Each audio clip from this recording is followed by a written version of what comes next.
Complex নাম্বারের 12 নম্বর টিউটোরিয়ালে ভাই আপনাকে ওয়েলকাম করছি। আমরা আরো একটা প্রবলেম সলভ করব। প্রবলেমটা হচ্ছে যেমন 1 less than modulus of Z plus I less than or equal to. একটা রিজন দেওয়া আছে এলাকা, দেন বলছে এই এলাকাটি জ্যামিতিক ভাবে বর্ণনা করো বা জিওমেট্রিক্যালি ডেসক্রাইব করতে বলছে। সর্বশেষ সলিউশন আসছিল,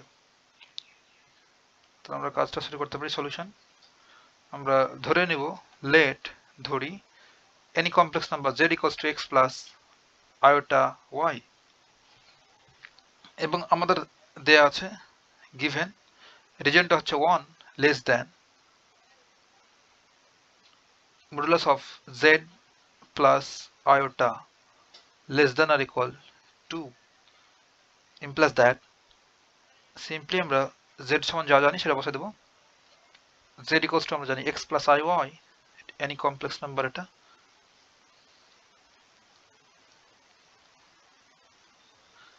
x plus iota y plus I less than or equal to, implies that অন জায়গায় থাকলো লেস দ্যান। এখানে আমরা জাস্ট কাল্পনিক অংশ দুটোকে একসাথে রাখবো আর রিয়েলটাকে একসাথে। এখানে আই কমন নিলে হবে one plus Y plus one, modulus ছিল less than or equal to, implies that অন জায়গায় থাকলো লেস দ্যান। আর এটা মডুলাসটাকে, এই মডুলাস সাইন উঠাতে গেলে মডুলাস বের করে ফেলবো under root of X square plus Y square, এখানে ওয়াই বলতে Y plus one whole square less than or equal to. আমরা সিম্পলি এখানে সূত্র ভাঙাবো, তাহলে বোথ সাইডকে যদি স্কোয়ার করি তাহলে one square less than square root কেটে গেল X square plus Y plus one whole square less than or equal to এর উপর স্কোয়ার। আপনি চাইলে এখানে লিখে দিতে পারেন যে বর্গ করে, না লিখলে কোনো প্রবলেম নাই। দেখতেই তো পাচ্ছি বর্গ করছি, তাই না? একদম তাই। এখন এই ইকুয়েশনটা যদি আমরা একটা অ্যানালাইসিস করে দেখেন, এখানে দুইটা অংশ রয়েছে। এটাকে যদি আমরা ভাঙি এই পোর্শনটাতে, তাহলে দুইটা পার্ট পাবো। দেখেন, একটা হবে এমন যে 1 square less than X square plus Y plus one whole square, এটা একটা পোর্শন হবে। এবং আরো একটা পাবো ডান পাশটুকু নিলে, দুইটা অসমান্তর x square plus Y plus one whole square greater than or equal to square. দুইটা পার্ট পেয়েছি আমরা। এই দুইটা অংশ ভাগ করলে দেখতে পাচ্ছি দুইটা কিন্তু দুইটা বৃত্তের সমীকরণ হয়ে গেছে। একটু এটা নিয়ে অ্যানালাইসিস করি। আমরা ইতিমধ্যে জানি এইচ কে কেন্দ্র আর আর এইচ কে কেন্দ্র এবং আর রেডিয়াস বা ব্যাসার্ধ বিশিষ্ট বৃত্তের সমীকরণ হলো X minus H whole square plus Y minus K whole square equals to R square. এটা ছিল আমাদের এইচ কে কেন্দ্র আর আর ব্যাসার্ধ বিশিষ্ট বৃত্তের সমীকরণ।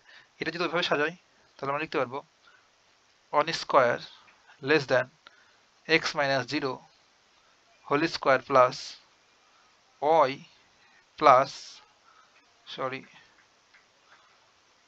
ওয়াই মাইনাস ওয়ান, এই যে হোল স্কোয়ার। তাহলে এই আমরা পরবর্তীতে যে আকৃতিটা তৈরি করলাম এখানে, এটা সেন্টার কত ভাই? এটা সেন্টার হচ্ছে 0, -1 আর রেডিয়াস কত? রেডিয়াস হচ্ছে 1, এত কেন্দ্র। আর এটার ব্যাসার্ধ হচ্ছে সিম্পলি 1। আর নিচেরটার ক্ষেত্রে যদি একটু অ্যানালাইসিস করি, তাহলে এইটার যদি আমরা এই এইচ কে কেন্দ্র আর ব্যাসার্ধ বিশিষ্ট বৃত্তের সমীকরণ আকারে সাজাই, তাহলে X minus zero whole square plus Y minus one.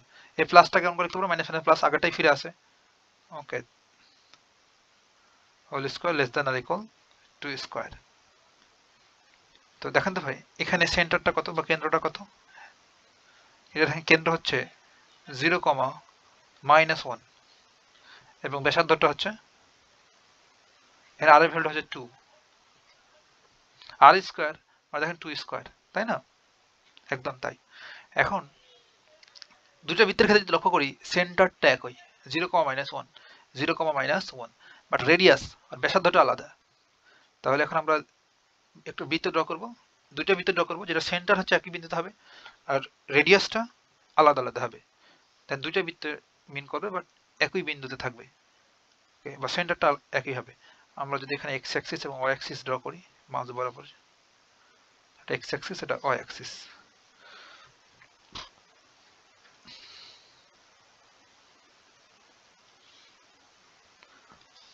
করলাম। এখন আমাদের সেন্টারটা হচ্ছে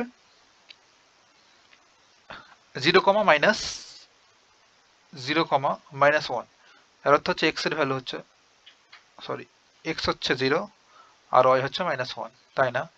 তাহলে এক্স 0 ওয়াই হচ্ছে -1, ধর এখানে এটা হচ্ছে সেন্টার ওই বৃত্তটার। এখন তাহলে আমরা বৃত্তটা নিয়ে আসতে পারি।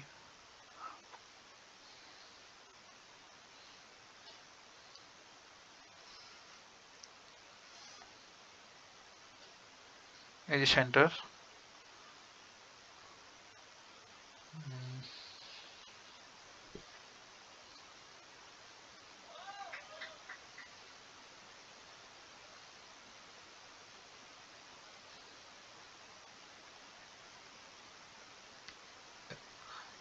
আমরা ফার্স্ট একটা বৃত্ত ড্র করলাম, আর একটা লাগবে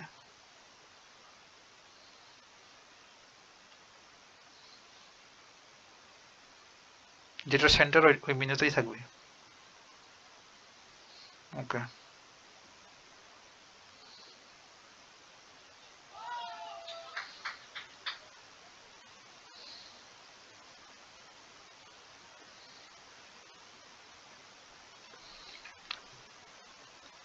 এই সেন্টারটা হচ্ছে 0,-1 আর ভিতরে যে আমাদের বৃত্ত এটা রেডিয়াসটা হচ্ছে, এটার রেডিয়াসটা হচ্ছে সিম্পলি 1।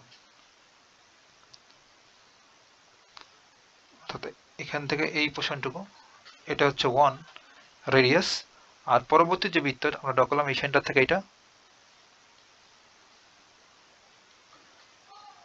এই বৃত্তের রেডিয়াস হচ্ছে 2, এটুকু হচ্ছে 2। কারণ আমাদের এই বৃত্তের সমীকরণ দুটো ছিল এমন যে এক্স মাইনাস, একটু এপাশ থেকে যদি লিখি সুন্দর করে লিখি, একটা ছিল x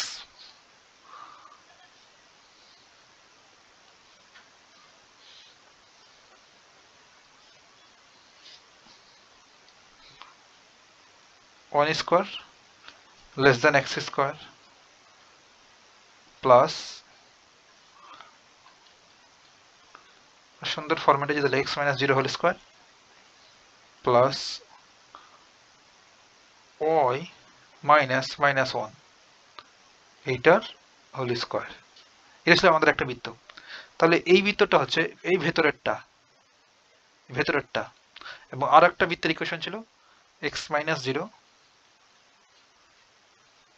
whole square plus Y -1 এই যে less than or equal 2 square. তাহলে এখানে একটু লক্ষ্য করতে হয় যে বাইরের যে বৃত্ত আছে এই বাউন্ডারিটা হচ্ছে 2 বাউন্ডারি 2, তাহলে লেস দেন আর ইকুয়াল, তাহলে বাউন্ডারির উপরে যে পয়েন্টগুলো রয়েছে সেগুলো কিন্তু আমাদের সমাধান সেটের অন্তর্ভুক্ত হবে। আবার ভেতরে এটাতে বলা আছে লেস দেন 1, অর্থাৎ এই বাউন্ডারি হচ্ছে 1 এর বাউন্ডারি, বাট এই বাউন্ডারির উপরে বোঝা একটু জরুরি এটা, যে এই যে আমরা গ্রিন কালারের যে বাউন্ডারি দিচ্ছি ভেতরের বৃত্তের জন্য, এই বাউন্ডারির উপরে যে বিন্দুগুলো রয়েছে, বিন্দুগুলো পয়েন্ট রয়েছে, সেগুলো কিন্তু সমাধান সেট আমাদের হবে না। কারণ এখানে দেখেন আমাদের দেয়া আছে যে লেস দেন 1 এর চাইতে, এই যে গ্রেটার দেন 1 এর চাইতে বড় হবে। 1 এর চাইতে বড় কোনগুলা? এই বৃত্তর যে রেডিয়াস আছে বা বাইরের যে বাউন্ডারি, সেই বাউন্ডারির বাইরের গুলাই হচ্ছে গ্রেটার দেন 1। আবার এই 2 সহ ভেতরের গুলা, এই বাউন্ডারির ভেতর উপরে যতগুলা এই আমাদের পরবর্তী বৃত্তের বা 2 নম্বরের বৃত্তের যে বাউন্ডারি রয়েছে, এই বাউন্ডারি পয়েন্টগুলো আমাদের সমাধান অঞ্চল হবে, সাথে ভেতরের অংশটুকু। তাহলে আমাদের এই অংশটুকু হচ্ছে সমাধান, বাট এটা হবে না। ওকে, জাস্ট আমি সমাধান এলাকাটাকে জাস্ট মার্ক করে দিলাম। এগুলো হচ্ছে আমাদের সমাধান। এই বাউন্ডারি শুদ্ধ, বাইরের বৃত্তের বা 2 নম্বর বৃত্তের বাউন্ডারি শুদ্ধ হবে আমাদের সমাধান এরিয়া,